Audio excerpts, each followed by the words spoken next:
Ouais, donc on est Kiddushin, Daf Kaf Dalet Amud Aleph, enfin la dernière ligne de 23b et on va commencer normalement 24a. Et simplement, je sais pas pourquoi. Enfin, donc rien que pour ça veut dire simplement où est-ce qu'on en est, qu'est-ce qu'on avait vu la semaine dernière. Donc en fait, on avait vu que donc il y avait une discussion. Je vais y entendre, n'aie pas peur. Il y avait une discussion entre Rabbi Meir et Hachamim. Est-ce que comment dire, est-ce qu'un esclave il peut se racheter lui-même ou bien avec de l'argent, ou bien c'est quelqu'un d'autre qui doit le racheter. Et grosso modo, l'idée, c'était de dire que Rabbi Meir, il pense que l'esclave, il ne peut pas acquérir quoi que ce soit sans que son maître, il acquiert automatiquement. Et donc, c'est pour ça qu'il ne peut pas se racheter lui-même. Il faut que quelqu'un d'autre le rachète, parce que si jamais on lui donne de l'argent, tout de suite, ça appartient au maître, et donc il ne peut pas se racheter, quoi, parce que voilà, il ne donne rien au maître. Et Hachamim, il pense que non, il peut, sous certaines conditions, en fait, l'esclave, il peut avoir de l'argent qui lui appartient. Et grâce à ça, il pourrait se racheter. Et c'est toujours l'idée, c'est qu'on avait vu plusieurs versions, quoi. Ça veut dire, grosso modo, il y avait trois options, trois versions de cette marque. C'est-à-dire, il y avait une version de l'argent qui aurait été donné à l'esclave comme ça veut dire sans aucune condition, mais la personne, on sait qu'elle avait l'intention de donner à l'esclave sans que le maître puisse l'acquérir. Et dans une première version, la Gemara pensait que, selon Chachamim, dans ce cas-là, le maître, il n'a pas accès à l'argent, même si le donneur, il n'a pas fait une condition explicite, mais comme on sait que c'était ça son intention, ça suffirait pour exclure le maître du kinyan sur cet argent. La Gemara, elle dit à la fin, elle dit non. Si tu veux, dans une deuxième motion, elle dit non. Elle dit que seulement Hachamim, comment c'est que ça serait possible, comment ça serait possible que l'esclave, en fait, il puisse avoir de l'argent sans que son maître ait d'acquisition dessus, de kinyan dessus. C'est uniquement si le donneur qui a donné l'esclave, il a fait une condition explicite en disant je donne à condition que le maître n'a pas si tu veux, d'accès à ça. Et là, ça marcherait selon Haramim pour exclure le kinyan du maître. Et malgré tout, et ça, il y avait une troisième option qui disait non, même ça marche pas, puisque dès que l'esclave il gagne, il reçoit l'argent, le maître il acquiert. Et la seule manière, c'est quand quelqu'un il donnerait à l'esclave de l'argent uniquement pour se libérer. Et lui dire voilà, je te donne cet argent-là que pour que tu te libères avec. Et selon Haramim, ça serait le seul cas où l'esclave, il pourrait donc, le maître n'aurait pas d'accès à l'argent et l'esclave, il pourrait se libérer avec cet argent-là. C'est ce qu'on avait vu la semaine dernière. Donc, ça veut dire, je répète encore une fois, c'est pas la peine de se rappeler de toutes les options, je vais répéter comme ça, hein, tu vois, je sais pas pourquoi, pour le fun. Ça veut dire, l'idée, en fait, c'est qu'il y a une marloquette. Ce qui va nous intéresser pour la suite de la Soudia, en fait, c'est qu'il faut se rappeler, c'est qu'il y avait une discussion entre Chachamim et Rabbi Meir dans la Mishnah. Selon Rabbi Meir, un esclave, il ne peut pas se libérer lui-même avec son argent, avec l'argent qu'on lui aurait donné. Parce qu'en fait, l'argent, il va directement chez le maître, quoi qu'il arrive. Donc, il ne peut pas se libérer puisqu'il ne donne rien au maître, puisque l'argent, il était déjà chez le maître. Donc en réalité, la seule manière qu'un esclave puisse être racheté, on parle toujours d'un esclave non juif, hein, un esclave Eved Kenani, la seule manière dont un esclave donc non juif il pourrait être racheté, c'est si quelqu'un d'autre le rachète et donne l'argent pour lui au maître. Ça, c'était l'avis de Rabbi Meir. Et Chachamim, ils disent non, qu'il peut se racheter lui-même. Et la Gemara, pour expliquer l'avis de Chachamim, elle avait donné trois possibilités. Soit, en fait, ça parle que la personne, elle a donné l'argent à l'esclave avec l'intention uniquement que le maître ne le reçoive pas, mais ça suffirait déjà pour que ça soit pour que l'esclave ait une propriété sur cet argent pour se racheter avec. L'Agma, elle avait donné une deuxième option, elle disait qu'elle pensait que ça marchait pas, mais peut-être qu'il faudrait que le donateur il fasse une condition explicite qu'il donnait cet argent à l'esclave, à condition que le maître ne l'acquiert pas. Et c'est dans ce cas-là qu'il pourrait en fait avoir cet argent pour se libérer. Et l'Agma avait donné une troisième option en disant non, voilà, même ça, selon Chachamim, ça marche pas. Ça marche c'est uniquement si jamais. La seule manière que le maître il peut avoir de l'argent pour se libérer, l'esclave peut avoir de l'argent pour se libérer, c'est si le donneur il a dit je donne cet argent à l'esclave uniquement pour qu'il se libère avec. Ça veut dire c'est pas son argent, c'est pas l'argent de l'esclave, mais je lui donne à condition qu'il puisse se libérer avec. Et donc le maître il n'aurait pas d'acquisition sur cet argent. Et c'est pour ça, en fait, qu'il pourrait se libérer avec. Voilà. Et dans ce cas-là, dans cette option, même dans ce cas-là, Rabbi Meir, il pense que même ça ne marche pas. D'accord? Et il pense que dans aucun cas, l'esclave peut avoir une acquisition sur quelque chose que son maître n'acquiert pas automatiquement. Et autre chose qu'on n'avait pas vu, qu'on avait vu la semaine dernière, c'est que la Gemara, elle avait assumé, d'une manière un peu étrange, mais c'est sur ça que toute la Gemara qu'on va étudier, elle parle, que la femme, elle a le même statut que l'esclave au niveau de l'argent. C'est-à-dire que si Rabbi Meir, il pense que tout ce que la femme, tout ce que l'esclave il a, ça appartient directement au maître et qu'il n'y a aucune possibilité pour un esclave d'avoir ça veut dire de l'argent, une possession possible sur de l'argent. C'est la même chose pour la femme. La femme aussi, tout ce que l'argent qu'elle reçoit, ça reviendrait chez le mari, même si jamais le type qui lui a donné, il a fait une condition, que c'était à condition que le mari, il n'a pas accès à cet argent, la condition, elle serait void. Même, tu vois, et même si jamais on avait donné de l'argent pour une femme uniquement pour une destination, c'est pour t'acheter un sac Louis Vuitton ou pour tout ça, même ça ne marcherait pas, selon Rabbi Meir. Et par contre, Rachamim, qu'eux, ils discutent, puisque la Gemara, elle pense, je ne sais pas pourquoi, on avait vu, c'était assez pas clair, mais on a vu Rachid qui avait essayé d'expliquer pourquoi la Gemara, elle a assumé ça, et ça ne va pas être discuté, même par Tosfot, mais on ne va pas revenir pourquoi, mais en tout cas, la Gemara, elle prend comme un donné que le statut de la femme, c'est comme le statut de l'esclave. Donc, Rachamim, par exemple, dans la troisième option, quand ils disent que l'esclave, il peut avoir de l'argent que si jamais on lui donne pour se libérer, ça voudrait dire que la seule manière qu'une femme elle ait de l'argent, si en tous les cas, c'est qu'on lui donne ça veut dire pour s'acheter un sac Louis Vuitton ou quelque chose comme ça. Ou bien, et c'est une autre option qu'on peut faire une condition, que le donneur il peut faire une condition, je donne cet argent à la femme à condition que le mari ne l'a pas. Selon Haramim, peut-être ça marcherait. Mais selon Rabbi Meir, ça marche en aucun cas. Et ça, c'est là où est-ce qu'on en est.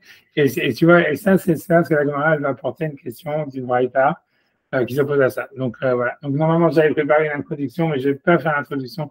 Je vais quand même faire l'introduction. Ouais, je fais l'introduction. Donc, l'introduction, tu vas faire le share screen, tu vois, voilà.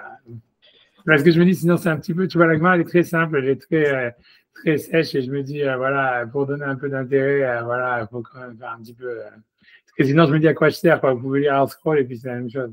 Ah non, faut pas. Donc, voilà, donc je me dis, alors, si on se fait share screen, et je vais arriver. Donc, voilà. Donc, c'est-à-dire la souga qu'on va étudier, en fait, elle est liée avec Maaser Sheni. Donc, Maaser Sheni, c'est, tu vois, je sais pas, j'espère que c'est, tu vois, donc voilà, donc je vais essayer de zoomer un petit peu. Donc, voilà, ça, c'est là, donc ça, c'est les derniers versets, parmi vraiment les derniers versets de Vaïkra, du livre de Vaïkra, de Vaïkra. Comment dire, et en fait, à la fin du livre de Vaïkra, il y a plein de passages qui sont, tu vois, ça veut dire qu'ils sont, enfin, comme ça, qui sont mis les uns à côté des autres. On ne sait pas exactement ce qu'ils veulent dire.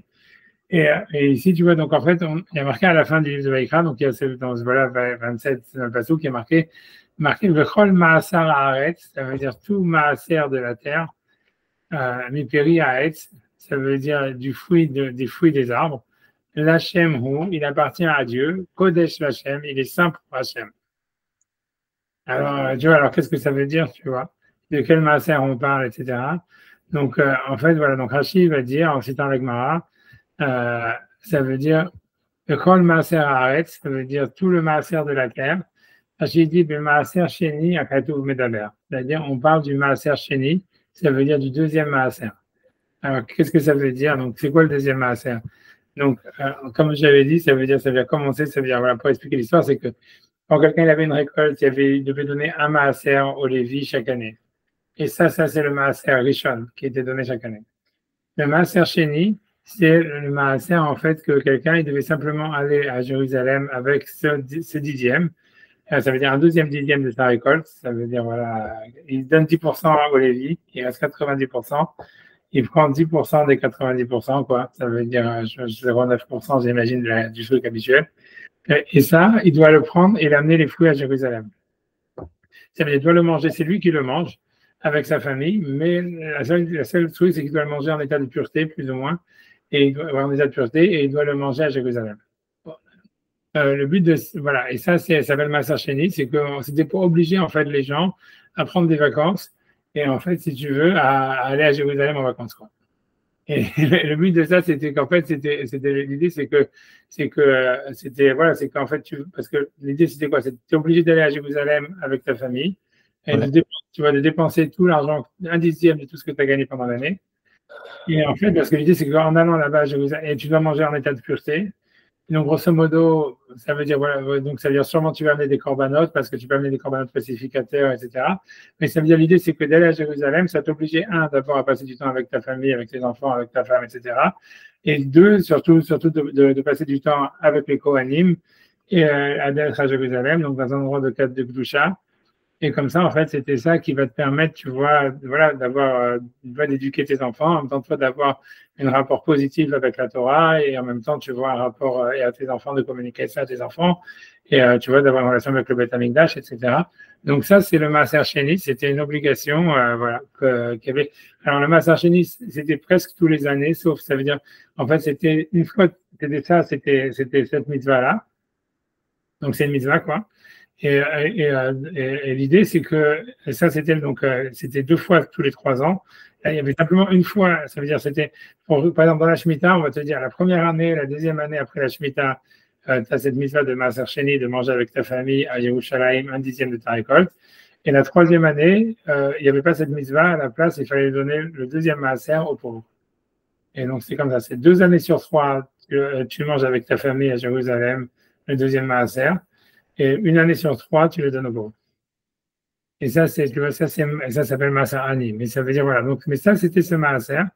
Et ce qui est intéressant, tu vois, ce qu'on va voir ici, ce qui est très intéressant, c'est que, parce qu'a priori, donc, si tu veux, a priori, ce Maaser-là, si tu veux, qui est mangé avec, donc, que la mitzvah allait le manger avec sa famille à Jérusalem et tout ça, tu devrais te dire, ouais, bof, ça veut dire, c'est le truc qui a le moins de statut au niveau de la Gdusha, de tous les prélèvements qu'on pourrait imaginer. Par rapport, par exemple, à la Trouma ou à des choses pareilles, tu vois, qui est donné au Kohen ou ce qui est donné au Lévi ou des choses pareilles. Or, on voit bien dans le Passouk ici, et c'est là ce qu'on va un peu apprendre aujourd'hui, c'est que c'est pas vrai. C'est le contraire.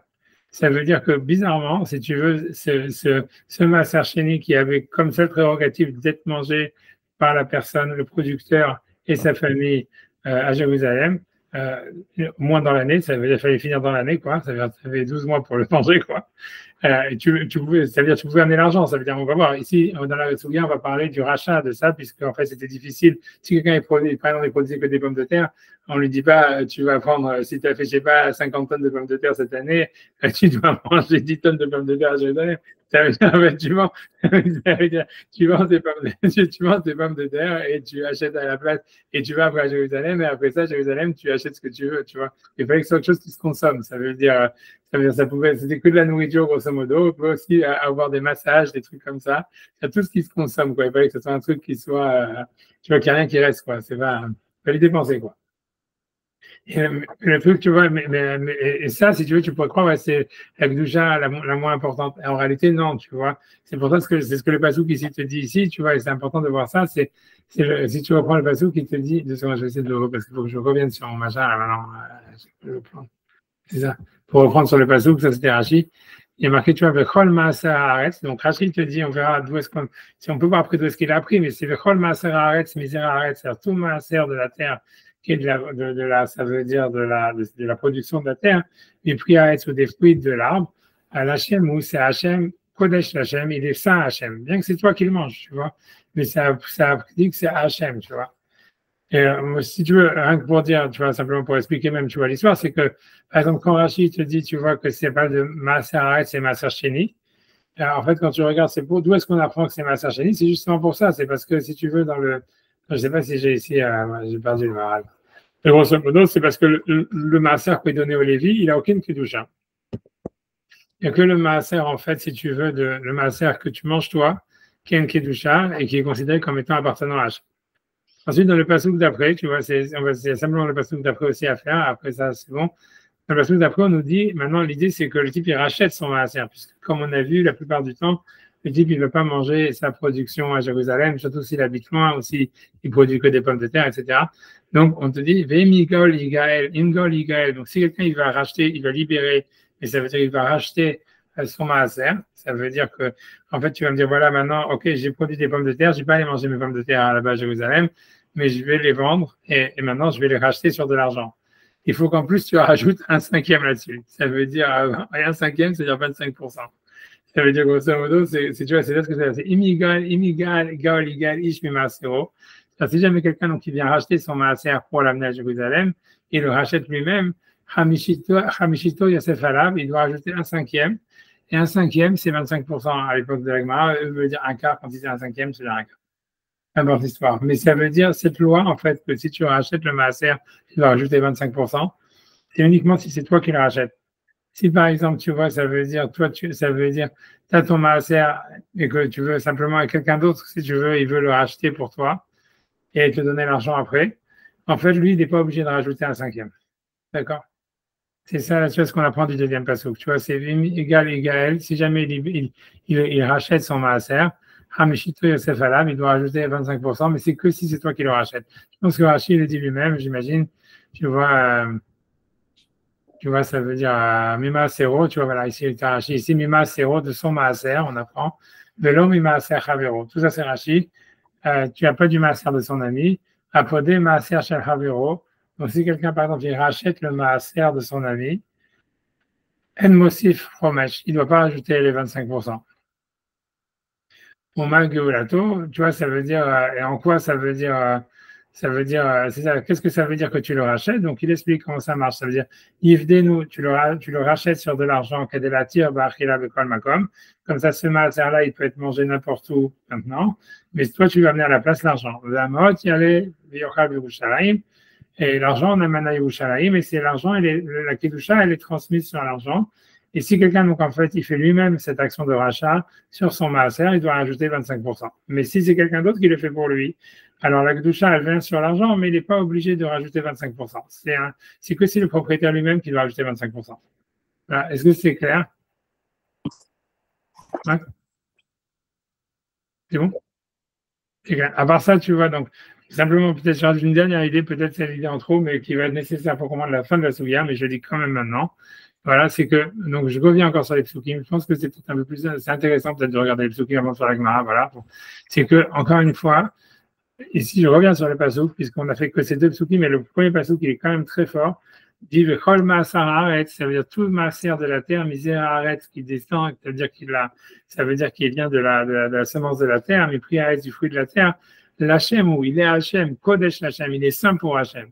Et c'est un langage très fort, tu vois. Et si tu veux, qu'est-ce que ça veut dire? Donc, qu'est-ce que ça veut dire? C'est Hachem et ça appartient à Hachem. Alors, en fait, tu vois, Rachid va te ramener ici tu vois, ça veut dire, il explique une dracha. Il dit, je dis, tu vois, c'est dire, Hachem, où c'est Hachem, Kenao Hachem, c'est Hachem qui l'a acquis. Ou Mishul Chano, ça veut dire, en fait, le maaser, il est à Hachem. Mishul Chano, Tziva Lechal, Alot, Velechal, Yerushalayim. C'est Hachem, il a voulu que ça soit de sa table à lui, que toi, tu peux le monter à Yerushalayim et tu vas le manger toi. Moshe Neymar, comme le verset dit, et tu mangeras devant Hachem ton Dieu.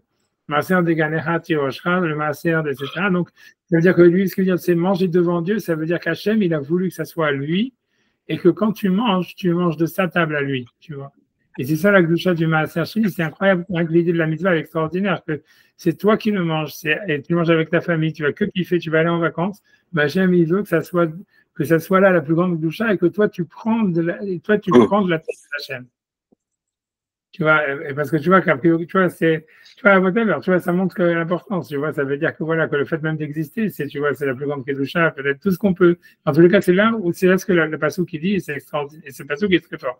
Et c'est pas simplement du moussard, ça veut dire que c'est quelque chose, tu vois, que c'est pas simplement faire du moussard que je dis ça ici, pour expliquer la pensée qui est derrière, c'est parce que c'est pour ça que la souga va parler. C'est-à-dire que Rashi, en fait, il cite une souga qu'on va voir, que l'Agma va citer chez nous.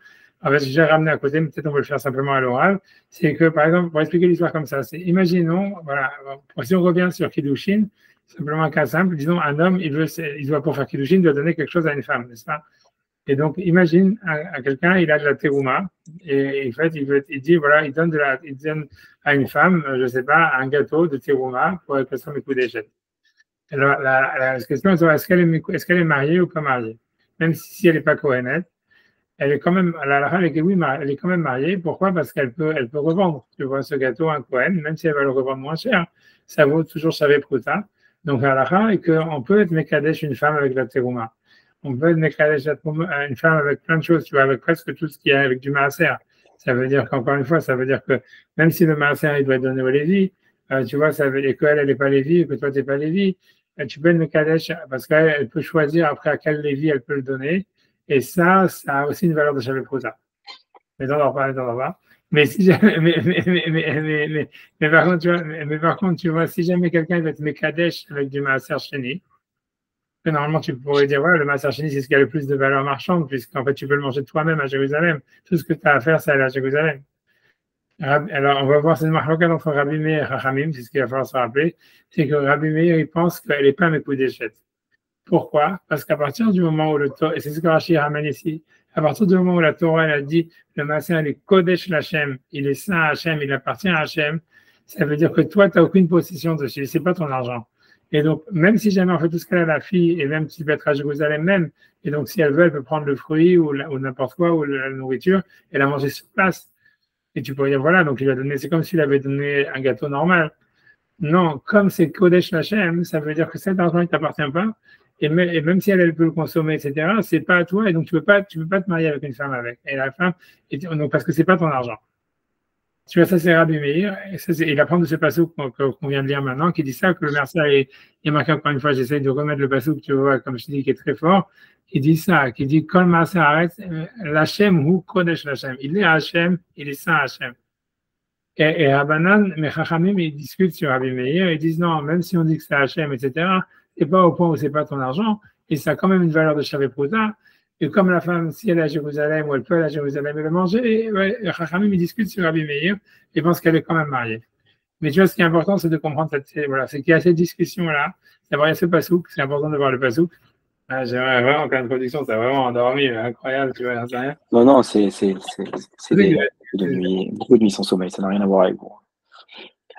Là, j'essaie de faire de mon mieux, mais voilà, bon, je sais pas. Bon, j'aimerais bien prendre un verre d'eau, mais je sais pas si je m'expose au fond de une seconde. Je vais juste voir si je peux prendre un verre d'eau.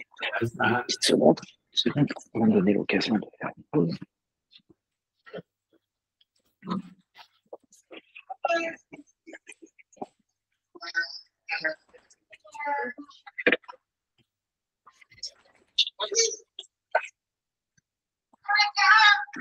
Je travaille, Ben, je travaille, mon père.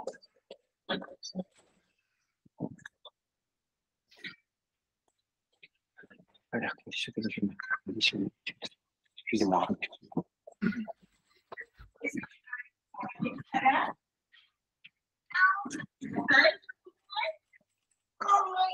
Est-ce que tu veux aller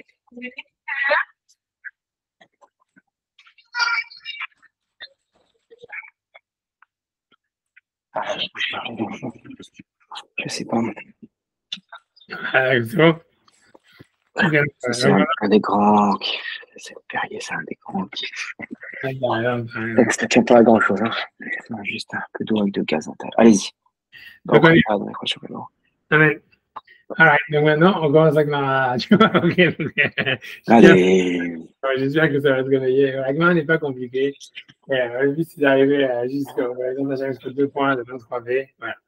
Donc là, pour l'instant, on est 23B.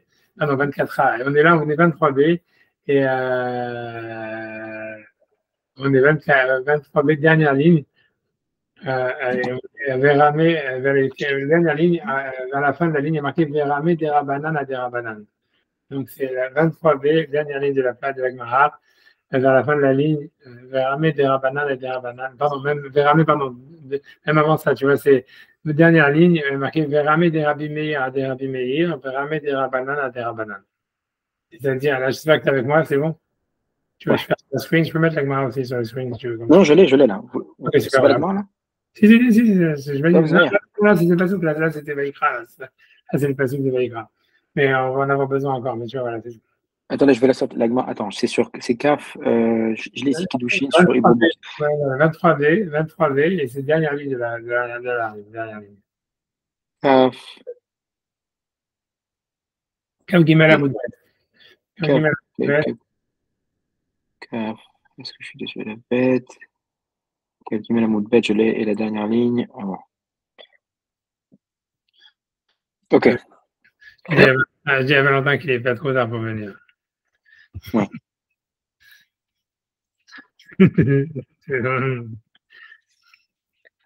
Au cas où.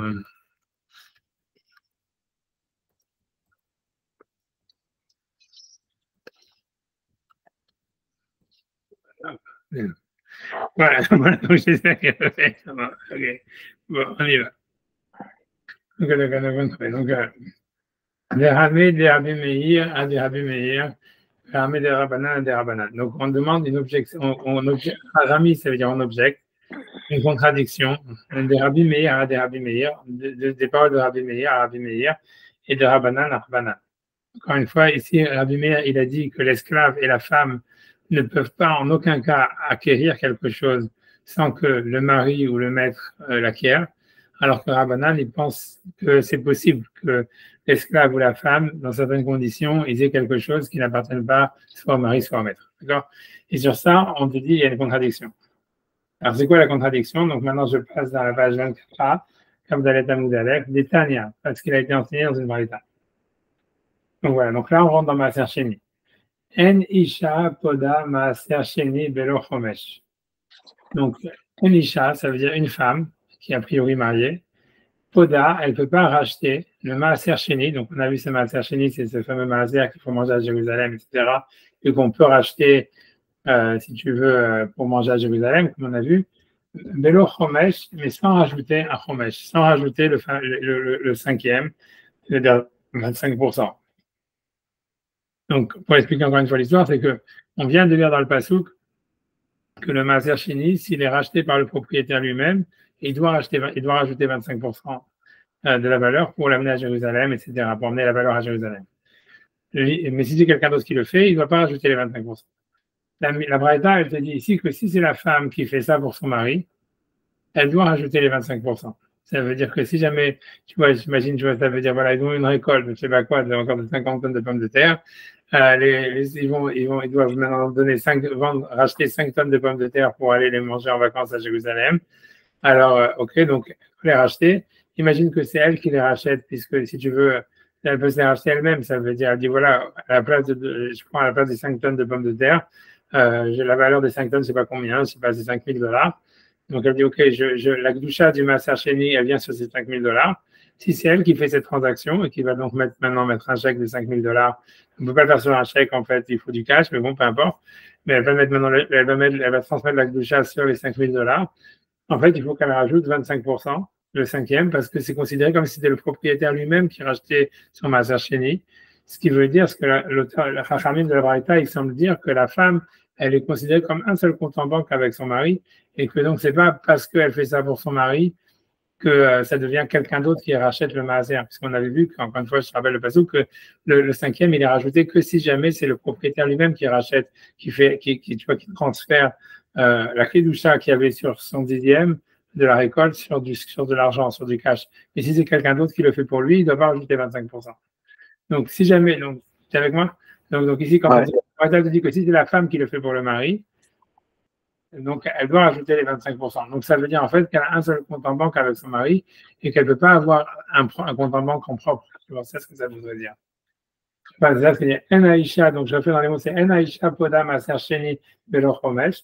La femme, elle ne peut pas racheter le Maaser Sheni de son mari sans rajouter 25%. Donc ça veut dire en fait, grosso modo, elle n'a pas d'acquisition propre. Elle est le même compte en banque que son mari.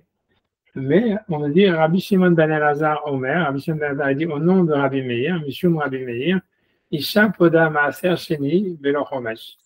Ça veut dire la femme, elle veut racheter le Maaser Sheni de son mari, Belo Chomesh, sans rajouter les 25%. Et donc, qu'est-ce que ça veut dire a priori? Ça veut dire en fait qu'elle a un autre compte en banque à elle et qu'elle n'est pas considérée comme ayant le même compte que son mari. Et donc, si jamais elle rachète le maaser, transmettre des pommes de terre sur du cash, c'est pas considéré comme si c'était son mari qui l'avait fait, donc elle n'a pas besoin de rajouter les 25%. Donc, ça voudrait dire, en fait, c'est pour ça que c'est une contradiction, puisque ça voudrait dire que Rabbi Meir, lui, il pense qu'une femme, elle peut avoir son propre compte en banque, et quand elle va racheter, si tu veux, l'argent, le maaser de son mari, en fait, elle ne va pas rajouter les 25%. Et Rachamim, il pense que non, que la femme, automatiquement, elle est le même compte que son mari, et donc elle doit ajouter toujours les 25%. Et donc ça, c'est une contradiction avec ce qu'il y a chez nous dans la Mishnah, parce qu'encore une fois, la Gemara prend comme un donné que la femme et l'esclave, c'est le même statut. Et donc, comme chez nous dans la Mishnah, c'est comme un esclave, Rabbi Meir, il a dit l'esclave, il ne peut pas se racheter lui-même. C'est quelqu'un d'autre qui doit le racheter, ça veut dire que Rabbi Meir, il pense que l'esclave, il n'a pas d'acquisition en propre. Tu vois, et donc c'est pour ça que quelqu'un d'autre va payer pour lui. Et Rachamim, eux, ils ont dit non, l'esclave, il peut se racheter avec de l'argent. Ça veut dire qu'il peut acquérir de l'argent sans que son maître acquiert. Donc, en fait, c'est une contradiction, tu vois, entre Rabbanan et Rabbi Meir. C'est ça ce que la Gemara demande. Ça veut dire, chez nous, dans la Mishnah, Rabbi Meir, il semble penser que l'esclave, il n'a pas d'acquisition en propre sans son maître. Et donc, comme la Gemara pense que c'est évident que la femme, c'est comme un esclave, donc ça veut dire aussi qu'une femme, elle ne peut pas avoir d'acquisition en propre sans que son mari ait l'argent. Donc, donc, ça veut dire quoi au niveau du maaser? Ça donnerait que si jamais la femme, elle rachète le maaser de la récolte de son mari, c'est sûr qu'elle doit rajouter 25% parce que c'est le même compte en banque. Or, Rabbi Meir dit le contraire, tu vois. Il y a Rahamim, dans notre côté, chez nous, qui ont dit que l'esclave, il peut se racheter lui-même. Il y en a qui pensent que l'esclave, il peut avoir un compte en banque à lui. Si jamais, en fait, pour une raison ou pour une autre, on lui a donné à condition que le maître n'a pas d'accès dessus, ça marche. Donc, selon eux, donc, c'est la même chose chez la femme. Donc, la femme, elle pourrait avoir son propre compte en banque. Donc, si jamais elle rachète, en fait, le master de son mari avec son argent, elle ne devrait pas rajouter le cinquième. Or, donc, on voit que les avis sont inversés. Donc, ça, c'est la contradiction. C'est clair, la contradiction? Ouais, Voilà. trop bien. Ok, donc voilà, on va s'enchaîner vers la promesse. Donc la demande d'abord, tu vois, comme d'habitude, elle va simplement essayer d'expliquer. Ça, c'est la question, mais la demande, elle va simplement expliciter cette question. Et donc, elle a un peu, tu vois, si tu veux, voilà, elle dit, évidemment, quel est le cas de la Braïta? Ilima, si tu vas me dire, Bezous et débat, ça veut dire qu'en fait, la raison pour laquelle la marloquette, on parle que la femme, elle est en train d'utiliser l'argent du mari pour racheter le maaser du mari. Elle essaie d'expliquer, tu vois, Ilima, Bezous et débat, si jamais Ilima, si on me dire Bezouzé, ça veut dire avec l'argent, les ouzim, l'argent du Baal, du mari, ou maaser du Baal, et que c'est le maaser aussi de la récolte du mari. Donc c'est sûr que là, il devrait ajouter 25%. Il ne va pas y avoir de discussion là-dessus. Je l'ai écouté des Baal Kavda. Elle est simplement l'envoyée de son mari pour acheter le maaser, puisqu'elle utilise son argent du mari et le maaser du mari. Donc c'est clair qu'il faut ajouter 25%. Il n'y a pas lieu d'avoir une discussion sur ça. Donc c'est pas ça que la Braïta, elle parle. Elle parle de quoi? Elle a Bezouzé Dida. Ça parle là simplement, donc je suis dans la cinquième ligne, je crois. 2, 3, 4, 5. La ligne Vela Bezouzé Dida. Simplement, ça parle Bezouzé dans l'argent Dida à elle, dans son compte en banque. Elle utilise son argent qu'elle a dans son compte en banque au Maaser d'idée. Et elle veut racheter le Maaser de la récolte de son mari. Et l'Agma, elle dit, et voilà, donc ça vous dit, l'Agma dit, si c'était vraiment son argent à elle, si elle a pour une raison ou une autre, elle a de l'argent, elle m'a dit, Ishamara. Et Isha. Ouais. Vous me donnez une minute, je vais prendre le cours en marchant parce que le petit écrit et j'arrive absolument pas à me concentrer. J'en ai marre de rater les cours les uns après les autres. Alors, j'en ai pour une seconde. Une seconde. Hein. Je me prends sur le téléphone et je vais descendre. Je le prends du téléphone. Hop. Je vais le prendre en marchant parce que c'est plus possible. Aïe, aïe, aïe.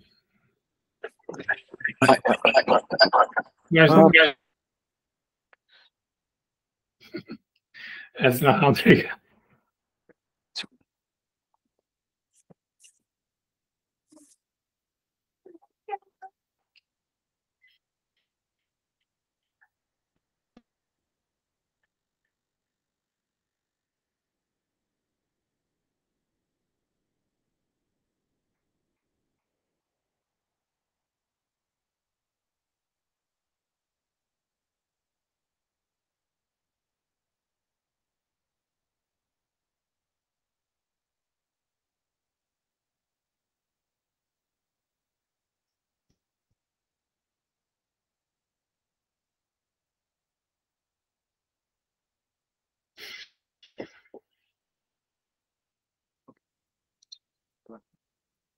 La connexion va un peu sauter. Voilà. C'est pas possible. C'est court là. C'est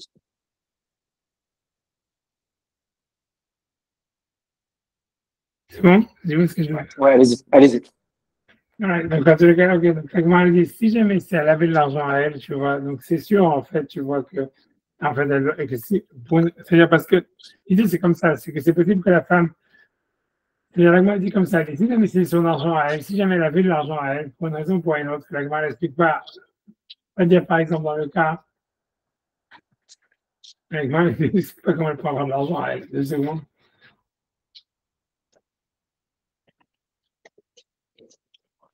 Ouais. Ça veut dire, c'est vers son argent à elle, ça veut dire si c'est son argent à elle, vraiment, c'est-à-dire l'idée comme ça, c'est qu'une femme, même selon Rabbi Meir, d'après tout le monde, si jamais elle hérite, par exemple, de l'argent de ses parents, on va prendre le cas comme ça. Ouais, Ça veut dire une femme, en fait, le statut de cet argent, quand une femme elle hérite de l'argent de ses parents, ou voilà. Donc, cet argent, en fait, il lui appartient à elle, mais elle n'a pas le droit d'en faire vraiment ce qu'elle veut. C'est-à-dire que tu vois pourquoi, même sur ça, pourquoi? Parce qu'en fait, si tu veux, comme en fait, le mari, il hérite l'argent de sa femme, et donc, en fait, si tu veux, elle n'a pas le droit de le dilapider, grosso modo. Elle est obligée, en fait, l'idée, normalement, ça veut dire ce qui se passe quand une femme reçoit, d'après la halakha, tout ça, d'après la halakha, n'essaie pas d'appliquer ça aujourd'hui, tu vas te faire massacrer.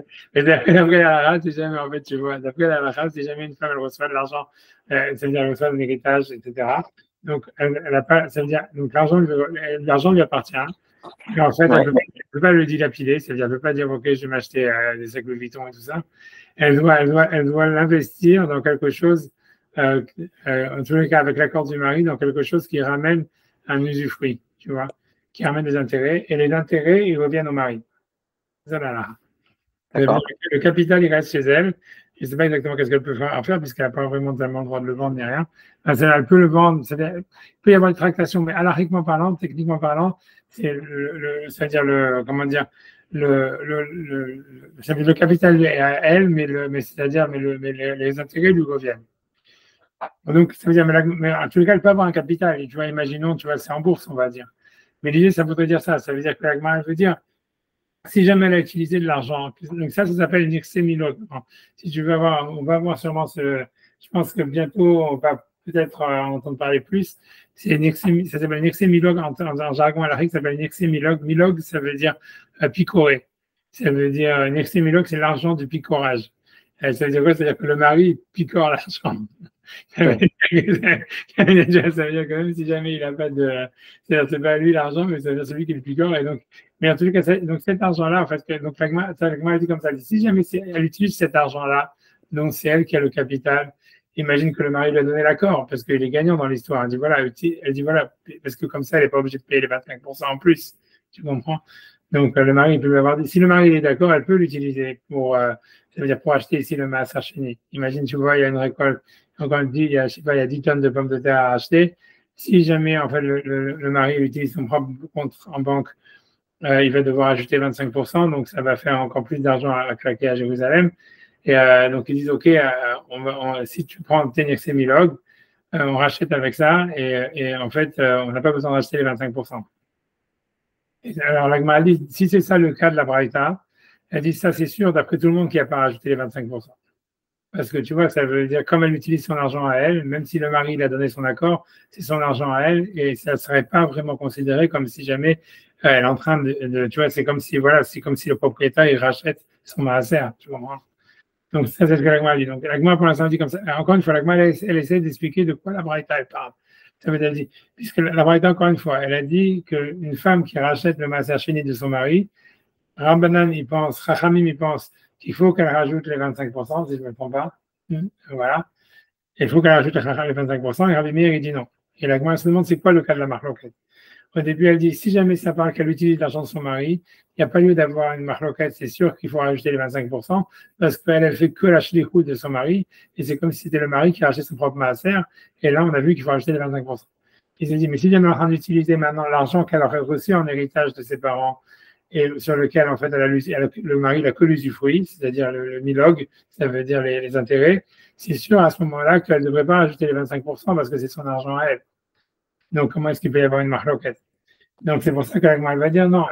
On voit que la Braïta, elle parle exactement de notre cas, où c'est une tierce personne qui aurait donné l'argent à la femme en disant voilà, je te donne cet argent à condition qu'il n'appartient pas à ton mari, ou que ton mari n'a pas de droit dessus. Et ça serait, donc c'est là où il y aurait le lieu d'avoir la même marloquette, mais la même marloquette qu'on a chez nous, mais où les avis sont inversés. Mais alors, c'est ça qui fait la contradiction. C'est pour dire que Rachamim, il pense que, comme en fait, c'est une tierce personne qui lui a donné même si c'est une tierce personne qui lui a donné l'argent, à condition que le mari n'a pas d'accès à cet argent, la condition, elle ne marche pas. Et donc, si elle rachète le maaser avec, elle doit quand même rajouter les 25% parce que cet argent, il était directement à son mari. Donc, c'est comme si son mari se rachetait son propre maaser. C'est bon? Tandis que Rabbi Meir, lui pense que la condition, elle est effective. Et donc, c'est comme si c'était son argent à elle. Et donc, c'est pour ça qu'elle ne doit pas ajouter les 25%. Mais voilà, donc je le fais dans les mots de la Gemara. Je le fais dans les mots de la Gemara, d'accord? Ok. J'ai peur de J'ai dire plus la Gemara là, mais vas-y. Tu veux que je fasse un C'est frère, attends, non, je crois que je sais pas, il y a ici, attendez. C'est qui le film? Je fais 24 ans. C'est pas grave, allez, c'est pas grave. Ok, j'essaie de faire. C'est vraiment pas super pour moi. J'aurais dû. C'est pas grave, je fais dans les mois. J'ai déjà un absent en plus, après j'ai 600 et j'ai dit, c'est pas grave. Vous avez quoi, pardon? Mais j'ai dit, on a déjà un absent et en plus, après ça, l'élève que ça, il n'a même pas le texte, tu vois, c'est vraiment. Pas le texte. Attends, je vais. Non, en fait, je peux le prendre. Attendez, je sais comment faire. Je vais aller sur Hippo. Voilà. Je vais l'avoir dans 2 secondes. Bougez pas. Bougez pas. Je vais là. Attendez. Ça, c'est quoi? Oh, une seconde. Voilà, ici. Une seconde. Kiddushin. Kaf. Seconde. Kaf. Gimel. Moudbet. Non, maintenant on est plus loin. On est après. Ouais. 24. Ouais. Alors.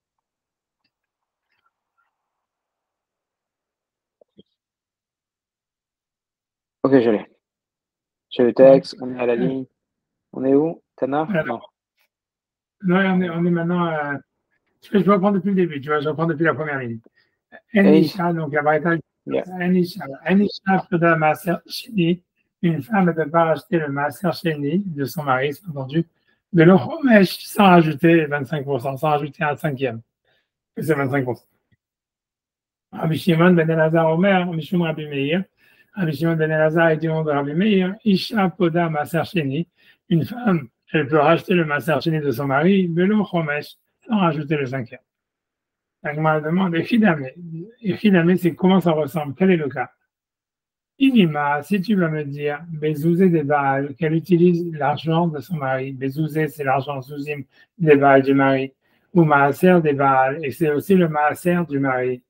Donc ça, je l'écoutais des Baal, Kavda. Je l'écoutais, ça veut dire, elle est l'envoyée, le chaliar, des Baal, du Maral, du Baal, du mari.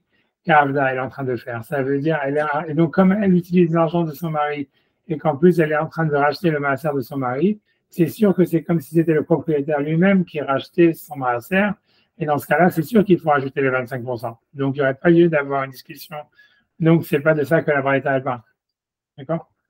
Et si tu veux me dire, Vela, simplement Vela, et seulement, ça parle des Dida, c'est de l'argent qu'elle a elle, comme on a vu qu'elle a reçu en tant qu'héritage de ses parents, où le mari n'a que l'usufruit, et c'est ça ce qu'elle utilise pour acheter le maaser d'idée ou maaser d'idée, et le maaser, il est à son mari, et elle utilise son argent pour acheter le maaser de son mari. Si c'est le cas, Isha Marahmana, Velo Isha, le verset sur ça, on peut dire que le verset est dit, c'est que quand c'est l'homme lui-même qui rachète son maaser, qui doit rajouter un cinquième, Velo Isha, mais pas quand c'est sa femme. Ce que je veux dire là, c'est que c'est sûr que c'est quelqu'un d'autre qui rachète. C'est-à-dire, c'est comme c'est pas même compte en banque, c'est son argent à elle. C'est sûr, en fait, qu'elle ne doit pas rajouter le cinquième. Donc, il n'y a pas lieu d'avoir une marloquette. Donc, c'est pas ça le cas de la Braïda. Et la lave, simplement quoi? Qui gavna. C'est comme notre cas. Qui haï, c'est comme, haï, celui-là, gavna, ce cas. C'est quoi? Deaknele acher, que c'est quelqu'un d'autre qui aurait donné un cadeau à la femme. Il lui a donné, il lui a donné de l'argent, il lui a donné un autre, il lui a donné. Mané, il lui a donné, voilà, de l'argent, Mané. Va Marla, et il lui a dit, Almenat, à même, ça veut dire Almenat, à condition que, Chetiv Tibo et ta maaser. Je te donne cet argent à condition que tu l'utilises pour acheter le maaser de la récolte de ton mari. Et donc, ça voudrait dire, ça voudrait dire quoi? Ça veut dire que Rabbanan, il pense que le mari acquiert cet argent malgré tout. Et donc, ça serait considéré comme si lui-même il rachetait son maaser. Et donc, c'est pour ça qu'il faut qu'il rajoute 25% à cinquième. Et Rabbi Meir, il pense que non, que puisque une tierce personne qui lui a donné avec une destination bien définie pour acheter le maaser, le mari n'a pas accès à cet argent. Et donc, c'est pas considéré comme si c'était le mari qui rachetait son maaser. Et donc, il ne faut pas rajouter le cinquième. Ça serait ça la marloquette. Le problème, c'est que si c'est ça, c'est comme on a dit depuis le début, c'est le contraire de ce qu'on nous dit au sujet de l'esclave, où Rabbi Meir, il pensait que l'esclave, il ne peut pas se racheter lui-même, même si quelqu'un d'autre lui donne l'argent pour qu'il se rachète. Et Ramim, il pense au contraire que l'esclave, il peut se racheter si on lui donne l'argent pour se racheter. Donc, c'est une inversion des avis, quoi. C'est ça le problème. C'est pour ça que c'est une contradiction, c'est les avis sont inversés. C'est clair? Yeah. Ouais, ok, donc, Veifra Shaminan Léo. Veifra, ça veut dire l'inverse. C'est l'inverse des avis. Shaminan Léo, on apprend. C'est-à-dire, en fait, c'est l'inverse des avis. On verrait que Rabbi Meir, il pense que, il faut, comme il dit ici, qu'il faut pas rajouter un cinquième. Ça voudrait dire, en fait, que la femme, elle a acquis l'argent. Et donc, c'est pas comme si elle a racheté l'argent. C'est pas comme si c'est son mari qui a acheté son propre maaser. Et Ramim, le contraire, etc. Et c'est le contraire du cas de l'esclave. Alors, Amar Abaye, il dit, c'est vrai que tu es avec moi, il pour. Ouais. Abaye dit, ça veut dire, tu es avec moi, Amar Abaye, Ouais. il pour.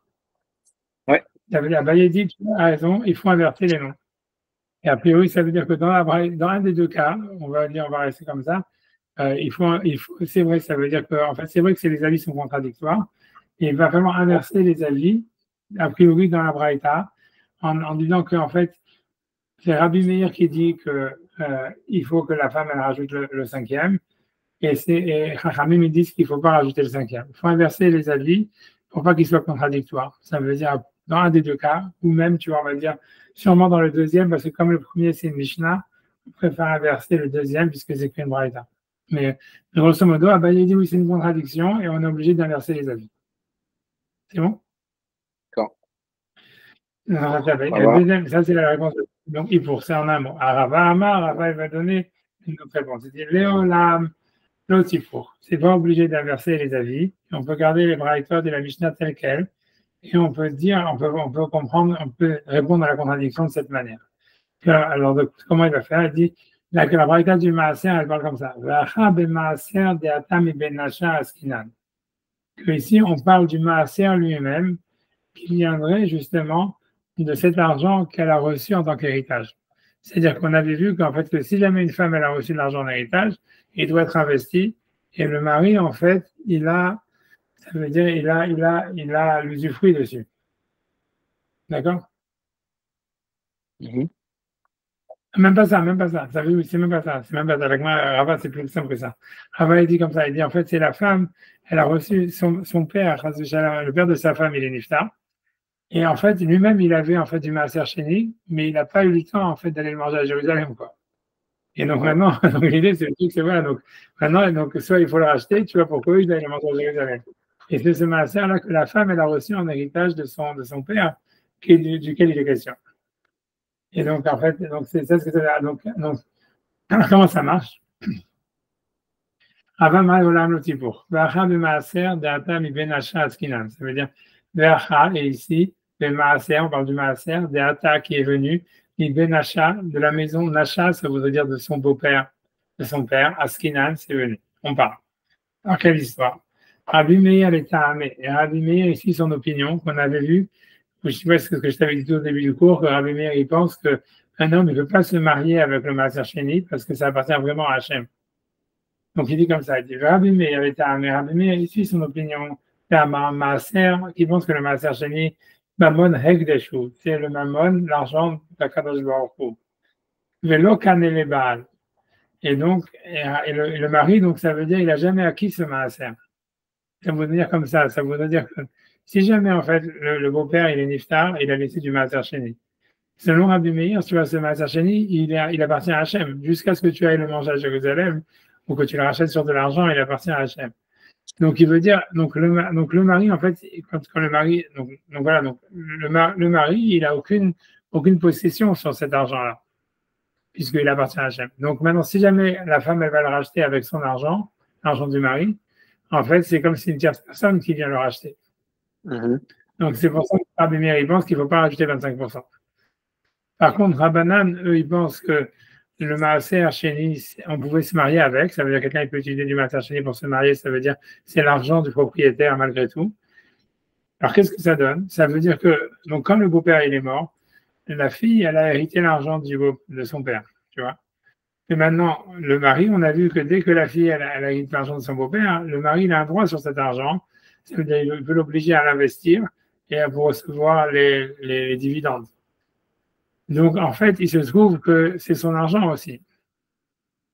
Et donc, c'est pour ça que si jamais maintenant il veut racheter le Maaser Sheni, même si jamais la femme elle utilise son argent, ça ne serait pas considéré comme si c'était une tierce personne qui rachète le Maaser Sheni de son beau-père, mais si c'était comme si c'était le mari qui rachetait son propre Maaser Sheni et donc il doit ajouter 25%. Ça veut dire, tu vois, ça veut dire que comme, en fait, tu vois, selon Rabbanan, qu'il pense que le Maaser Sheni, il appartient au propriétaire, quand le père, il meurt et qu'il a laissé ce Maaser Sheni, il est hérité par la fille. Mais quand la fille, elle hérite, le mari reçoit aussi un droit dessus, puisqu'il reçoit le droit de la vie. Et donc, maintenant, quand il va le racheter, ou si sa femme, elle le rachète avec son argent, en fait, l'argent du mari, en fait, c'est comme si c'était le propriétaire lui-même qui rachetait le Maaser. Parce qu'à cause de ces droits qu'il a sur les dividendes, donc c'est pour ça qu'il faut rajouter 25%. Par contre, ça, c'est l'avis de Rabbanan. Par contre, Rabbi Meir, que lui pense que le Maaser Sheni, il est à Kadosh Baruch Hu, comme on avait vu dans le verset qui disait Kodesh Lachem, ça appartient à Hachem. Et c'est comme si jamais la personne, quand elle va le manger à Jérusalem, elle le rachète de la table d'Hachem. Donc, il se trouve en fait que ce Maaser-là, qui n'avait pas été racheté, qui appartenait au beau-père, en fait, il appartenait à Hachem. Donc, le mari, en fait, il a aucun droit dessus. Parce que même si tu vois, c'est comme si même la fille, elle hérite, mais elle hérite pas vraiment, tu vois, elle hérite quelque chose qui appartient à Hachem. Donc le mari, il a jamais eu le droit d'usufruire sur cet argent, sur cette chose-là. Aucun droit. Donc, alors, si jamais elle le rachète, ça veut dire, lui, il le rachète avec son argent, ou elle le rachète avec l'argent du mari. En fait, c'est comme si une tierce personne qui vient racheter le maaser, donc il faut pas rajouter 25%. Et ça, c'est ça l'avis de Rabbi Meir, quoi. Donc c'est pour ça que c'est pas contradictoire. Et au contraire, tu vois, c'est Rabbi Meir et Rabbanan suivant leur raison, puisque c'est eux qui avaient déjà discuté. Est-ce que quelqu'un peut se marier avec des Maaser Sheni? Bon, Rabbi Meir, il avait dit, si quelqu'un va donner du Maaser Sheni à une femme, il n'est pas mis coup de déchette, même si on est à Jérusalem, parce que le Maaser Sheni appartient à Hachem. Et donc, c'est que quand tu vas le consommer, tu l'acquiers de la table d'Hachem. Donc, lui, il pense que le Maaser Sheni, il n'appartient pas au propriétaire. Donc, c'est pour ça que ici, quand ça appartenait à son beau-père, que le beau-père, il est mort, en fait, ni la femme, on va dire techniquement parlant, le mari, ni la femme, le mari, il n'a aucun droit sur ce Maaser. Et donc, en fait, c'est pour ça que quand il le rachète, c'est comme s'il rachetait le Maaser de quelqu'un d'autre. Les Chachamim qui ont dit que quelqu'un, il peut se marier avec du Maaser Sheni, ça veut dire qu'il peut donner un gâteau à une femme à Jérusalem en disant, voilà, que tu sommes des coups d'échette avec ce gâteau, quand elle peut le manger. Donc, en fait, il a donné quelque chose qui vaut Shabbat plus tard et que cet argent lui appartient. Donc, eux, ils pensent que le maaser, en fait, il appartient à un propriétaire. Donc, quand le beau-père, il est mort, la femme, elle a hérité. Quand la femme, elle a hérité, le mari, il a eu ses droits sur l'usufruit. Donc, en fait, c'est comme si c'était lui aussi le propriétaire de ce maaser. Donc, quand il le rachète, il est obligé de racheter 25% parce que c'est comme s'il rachetait un maaser qui lui était en propre. C'est clair? C'est clair. Ok. On a fini. Voilà, ça veut dire. Parce que je vais arriver, voilà. On est sur les 2 points, mais je dis jusqu'à la fin pour arriver aux 2 points. On arrive aux 2 points. Si après, je sais pas, c'est faire rachis, on peut faire. S'il n'y a pas beaucoup de rachis, la question c'est de savoir, si jamais on fait pas rachis, ce qu'on gagne, c'est qu'on refait l'agma la prochaine fois, il y aura peut-être Valentin. Oui. C'est tout. Bon, d'abord, je suis et aussi, tu vois, c'est tout. Sinon, je fais, tu vois, je refais, je prends un petit l'agma jusqu'à la fin, tu vois. Donc, c'est ça ce que l'agma a dit. Au niveau des idées, ça s'arrête là, tu vois. Donc, je reprends encore une fois Amara, je prends à partir de Rava Amar, d'accord? Après, Abaye, il faut inverser les avis. Rava Amar, Rava dit, Léolam Lotivor. Rava dit toujours, je dirais, n'inverse pas les avis entre Rabbi Meir et Rachamim. Voilà, Veacha, donc pourquoi ici il faudrait rajouter le 5e ou pas? Donc, Veacha, et ici, la Braïta, elle parle de Maaser, dans le Maaser des Ata qui est venu Mibé Nasha, de la maison de son beau-père. Askinan. Nasha, ça veut dire de celui qui l'a marié. Donc, c'est de son beau-père. Askinan, on parle. Mais Rabbi Meir est Sahamé. Rabbi Meir écrit son opinion. De Amar, parce que lui, il a dit Maaser, Mamon, Hemdejou. Le Maaser, c'est l'argent d'Akadosh Baruch Hu, comme on avait vu ça. Et que toi, quand tu vas le manger avec ta famille à Jérusalem, tu manges de la table d'Hachem. Donc, puisque c'est l'argent d'Hachem, Velo Kanel les Baal. Donc, le mari, quand son beau-père il est mort, le mari il n'a pas acquis puisqu'il reste chez Hachem. Donc ça n'a jamais ni appartenu à la femme ni au mari. Donc quand il va le racheter, c'est une tierce personne qui le rachète. Donc l'okan et ça veut dire qu'il n'avait jamais acquis puisque le master il appartient à Hachem. Et donc il peut le racheter avec son argent sans rajouter 25% puisqu'il est une tierce personne. Le Rabbanan, et Ta'amaïhu, ils suivent leur opinion à eux, des Amré, parce qu'ils ont dit, Mamon Hedjatu, c'est le maaser, puisqu'il va être mangé par le propriétaire, etc., ça reste la propriété du propriétaire, pas du producteur. Mamon Hedjot, c'est l'argent du Hedjot, ça veut dire du citoyen lambda. Une seconde. Le Khan et les Baal, et donc le mari, il acquiert ça, quand le beau-père, il meurt, la femme, elle hérite, et le mari, il a des droits dessus pour l'usufruit. Et donc, il a une certaine acquisition dessus. Il cache les côtés des Baal Kavna. Donc, quand elle va racheter ce maaser-là qu'elle a reçu de son beau-père avec l'argent du mari, elle est que l'envoyé du mari. Et donc, il faudrait qu'elle rajoute 25%. Donc, je sais pas, c'est clair? C'est clair? Ah, ils sont dans la rue complètement. Ah, Non, ok, non, bon, ok. là, mais. Là, mais. Non, Voilà. là. Okay. Voilà, on arrive aux deux points. Je vais répéter encore. Je ne vais pas faire un chiffre parce que je pense que ça serait trop suicidaire. Mais je vais répéter un peu beaucoup comme ça. Là, on est à Kavda. Kamdalet Talmud Aleph, et on est aux deux. On arrive aux deux points. On arrive aux deux points qui sont, tu vois. Kavda, ouais, Kavda, ok. C'est Shukata des Baal Kavda. Elle est l'envoyée du Shilikuta, c'est la Shilikut, c'est-à-dire l'envoi des Baal de son mari. Kavda, elle est en train de faire. Et ça veut dire, c'est pour ça qu'il faut qu'elle rajoute 25%, parce qu'en fait, son mari, c'était le propriétaire de ce maaser, puisque, encore une fois, comme ça appartenait à son beau-père, il est mort, et qu'elle, elle a hérité de son beau-père, elle de son père. Donc, lui, il a le droit d'usufruit, donc c'est son argent. Donc, quand il le rachète, c'est son propre maaser qui rachète, donc il doit rajouter 25%. C'est ce que ça veut dire. Chez les Kouta des Baal Kavda, elle fait l'envoi du mari, c'est ce qu'elle fait quand elle rachète le maaser, donc elle doit rajouter 25%. C'est là où est-ce qu'on est arrivé. Donc, ah, mais je vais essayer de répéter encore une fois. Je vais essayer de répéter si ça non, la Gemara. Alors, non, mais pas la peine. Ouais, non, allez-y. J'essaie de répéter encore une fois pour, tu vois, summarize. Ça veut dire encore une fois. Dans la Mishnah chez nous, il y avait une discussion. Est-ce qu'un esclave, il peut se racheter lui-même? Voilà, ou quelqu'un doit le racheter quelqu'un doit le racheter. Rabbi Meir, il pense qu'un esclave ne peut pas se racheter lui-même. Rabbanan, il pense qu'il peut se racheter lui-même. Ça veut dire quoi? Ça veut dire en fait que selon Rabbi Meir, un esclave, il ne peut pas vraiment, et dès qu'il va acquérir de l'argent, il va tout de suite arriver, l'argent va appartenir à son maître. Donc c'est pour ça qu'il ne peut pas se racheter lui-même. Et la seule manière pour qu'il se rachète, c'est que quelqu'un d'autre le rachète et paye l'argent pour lui. Ça, c'est Rabbi Meir. Rabbi me disent non, il peut se racheter lui-même. Ça veut dire que si on donne de l'argent à un esclave à condition que tu vois que son maître n'a pas de domaine de propriété dessus, ou si on donne de l'argent à l'esclave uniquement pour qu'il se libère, ça marcherait, et l'esclave, il aurait une sorte de possession sur cet argent sans que son maître ait de possession dessus. Ah, c'est ce qui sort de la Mishnah. Gemara, elle pose une question, elle dit une contradiction, puisque Gemara pense que le statut de l'esclave et le statut de la femme, c'est le même. Et elle dit comme ça, elle dit, on voit dans une braïta qui nous parle du rachat du maaser. Dans le maaser, en réalité, dans le maaser chéni, celui qui le rachète, si c'est le propriétaire lui-même qui le rachète, il doit rajouter un cinquième, 25%. Si jamais c'est quelqu'un d'autre qui le rachète, il ne faut pas le rajouter. Et là, il y a une braïta qui nous dit comme ça, que Chachamim, ils disent, quand une femme, elle rachète le maaser de son mari, quand elle rachète le maaser, elle doit rajouter 25%. Donc, et Rabbi Meir, il dit non, c'est pas la peine. Et donc, a priori, on comprend que ça veut dire, grosso modo, ce qu'on déduit, c'est vraiment le contraire de ce qui est marqué dans la Mishnah chez nous, puisqu'on dit, ça veut dire que Chachamim, il pense que la femme, en fait, elle a un seul compte avec son mari et c'est impossible qu'elle ait de l'argent à elle qui n'appartienne pas à son mari.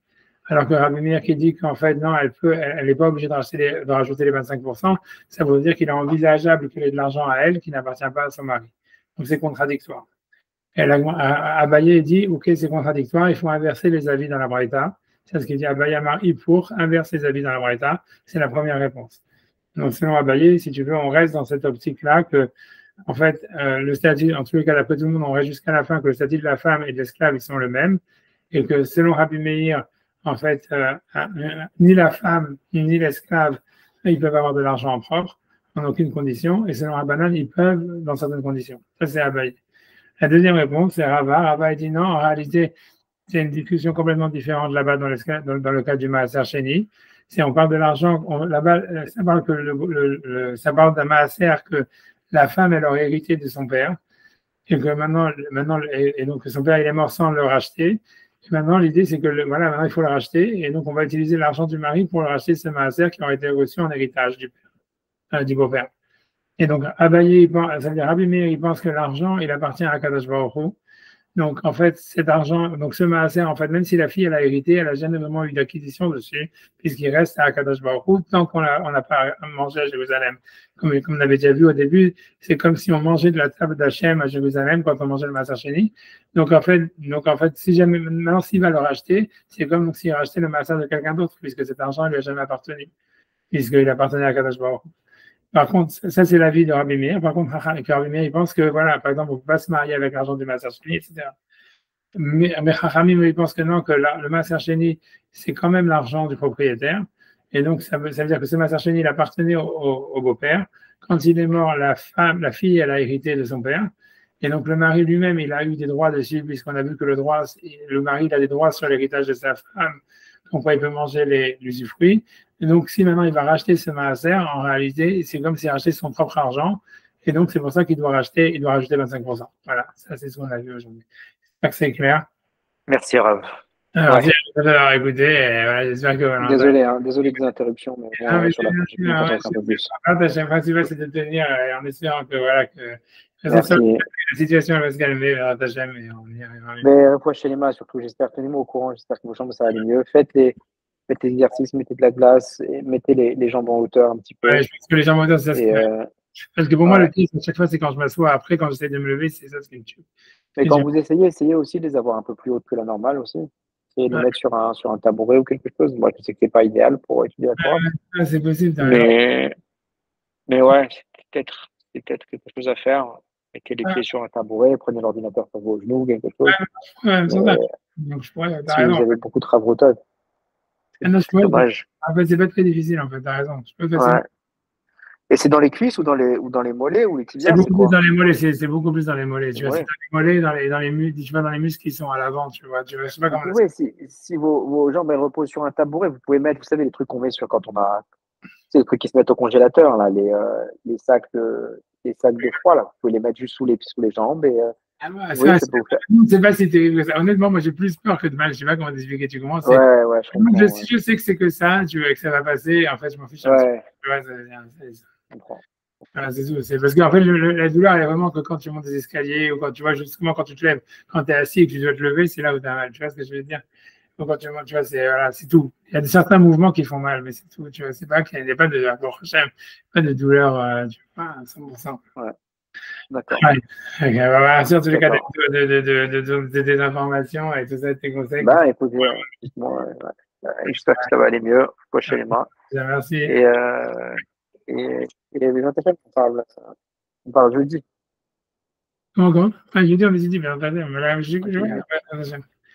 allez, bah, les Koto, mais toi aussi, que bonnes choses. Merci, Rav. Ouais, que des bonnes choses. À vous aussi, que des bonnes choses. Koto, bye bye.